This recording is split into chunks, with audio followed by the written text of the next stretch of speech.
Okay, so we will generalize the example of free cancellation policy abusers to more statistical terms. First thing we have to do is to set up the hypothesis that we are going to test.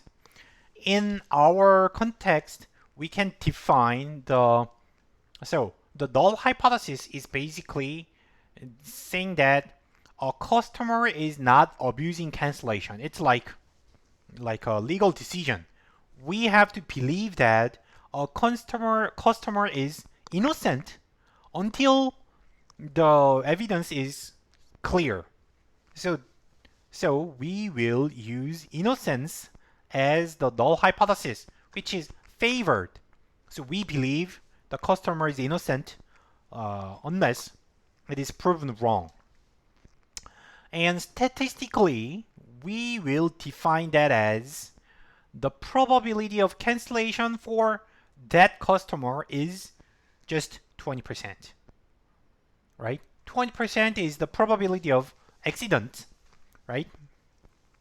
And the alternative hypothesis is that the customer is abuser, right? Which means the probability of cancellation is greater than 20%. So that's our definition of abuser. If cancellation is like the probability of cancellation is greater than 20%, that means he or she is abusing the free cancellation policy. Okay, first step is to set up the hypothesis, and then what we have to do is we have to choose the bar, cutoff line, and we call that significance level, which is denoted as alpha again.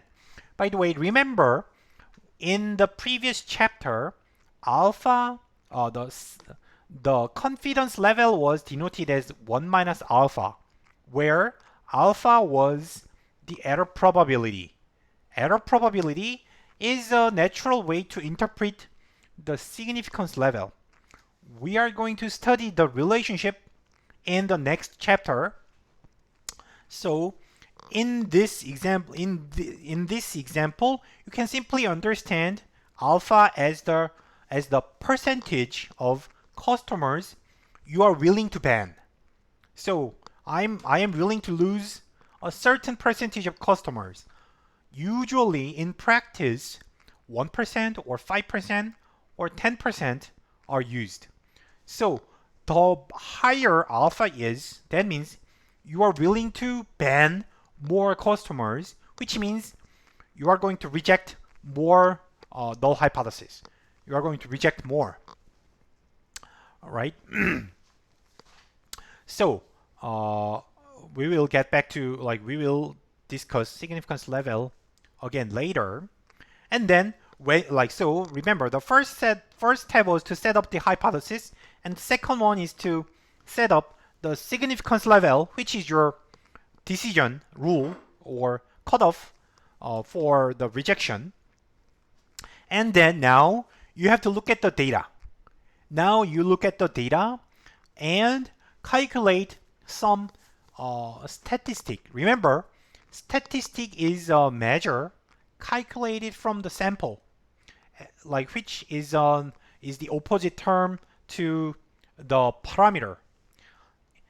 In the estimation method, in the estimation process, it was called estimator. But now in hypothesis testing, we call the statistic that we use as the test statistic. We will denote it as capital letter T, right? So in our example, the number of cancellations is the test statistic. So the test statistic is the statistic on which we are going to base our decision. So our decision whether to reject it or not is based on that statistic. In our example, it is the number of cancellations. How many times the person canceled. Excuse me. Okay, right? So from the data, you calculate the test statistic in the third step, Of course, we will study in more detail about how to construct a test statistic later. But like right now, you can just imagine something like sample mean or like a sample probability, whatever.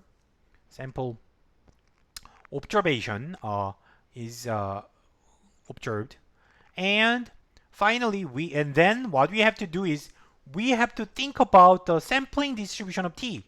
Like we made a binomial distribution, we will think about its distribution and we will find its ranking, right? So we call that as the null distribution, like the binomial distribution in our example. That is the distribution of the number of cancellations. By the way, one thing you have to keep in mind is that this distribution assumes the belief is true. The distribution is calculated under the assumption that your customer is innocent. That means the probability of cancellation is 20%. So to calculate the distribution, you need to know the probability of cancellation. The probability of cancellation is based on your hypothesis. So in our hypothesis, that probability was 0.2%. If you don't so remember, that is the null hypothesis. But if the probability was not greater than 20%, then the customer is abusing the policy. And in this case, the distribution would look different because P is a parameter in the binomial distribution. But when we calculate the ranking, we will use this parameter, probability 20%, because we believe that the customer is innocent, right? That's our belief. So this is important in understanding and in understanding the derivation later. And then, then from the distribution, you calculate the ranking, the relative location of your observation. So suppose that you observe the sample mean or the sample statistic equals to lowercase s from data. And then you calculate the probability of less likely values of the statistic than what you observe. So like in our example, it is the probability of more suspicious customers, more suspicious cases. Right? In general, more suspicious is replaced by less likely, or you can put it as like more extreme or more different from your hypothesis, right? So that is the ranking. You calculate the ranking relative to the distribution, null distribution, and the ranking is called p-value. Ranking of suspiciousness is p-value, and in statistics we call that, you have to interpret this as the probability of less unlikely values than what you observe. And that means the smaller the p-value is, the more unlikely the observation is generated from the null hypothesis. So remember, p-value is the ranking. If p-value is 0%, that means that customer is the most suspicious person. If the p-value is like say 100%, that means the person is least suspicious. So in that sense, the smaller, the more likely to be rejected, the more likely to be banned. So if the p-value is too small, you are going to reject the null hypothesis. That means you are going to reject the hypothesis that the customer was innocent. That means you are going to treat the customer as an abuser, right? And then how do we determine whether the p-value is small or not, you already chose the cutoff, the significance level alpha. So we chose it either at 1%, 5%, or 10%. You are going to reject top 1% customers, or 5%, or 10%.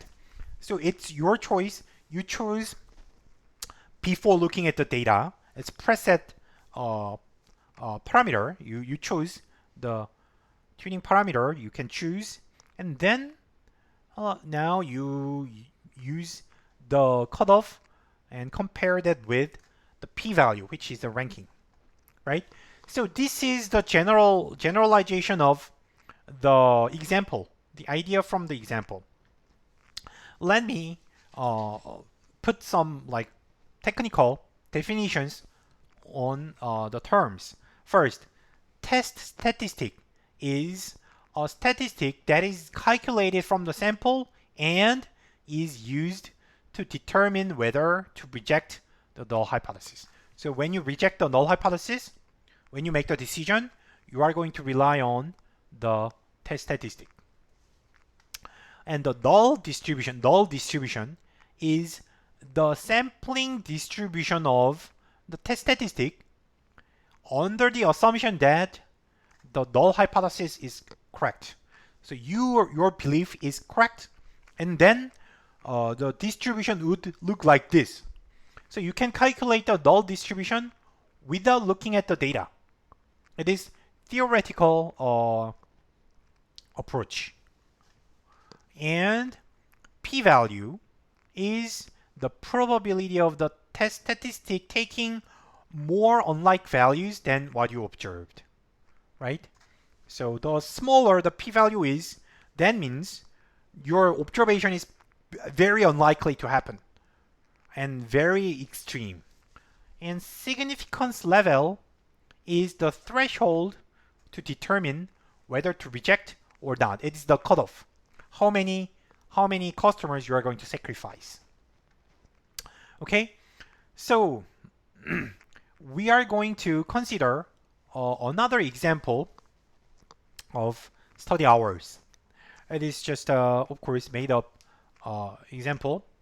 And suppose that I believe students spend 30 hours to study for a midterm exam on average. I don't know the truth. I'll just believe that. I have no idea how many hours you study for an exam. But I'm just curious to test my belief. What I'm going to do is I survey 100 students study hours. I chose 100 random students and asked how many hours did you study for the exam. And according to the survey, the sample mean was 31 hours, which is slightly more than my belief. And from the data, the standard deviation of study hours across 100 students was 10. And I will just declare the significance level I'm going to use is 5%. So now what we have to worry about is I believed 30 hours. I just believe it without any evidence. And now I have data. And the data gave me 31 hours, which is 1 hour larger than my belief. So then you can think it two different ways. +1 difference is just a random error. That is possible. Or actually students spent more time than I believed, studied more than I believed, so my belief was wrong. So we have to tell if +1 is significant or not. If it is not significant, that means we are treating as a random error. And if it's unlikely to be a random error, then we are going to take it as serious, take it seriously, and will reject my belief. Okay, so I will stop it here, and in the next video, I will derive a more rigorous form of p-value.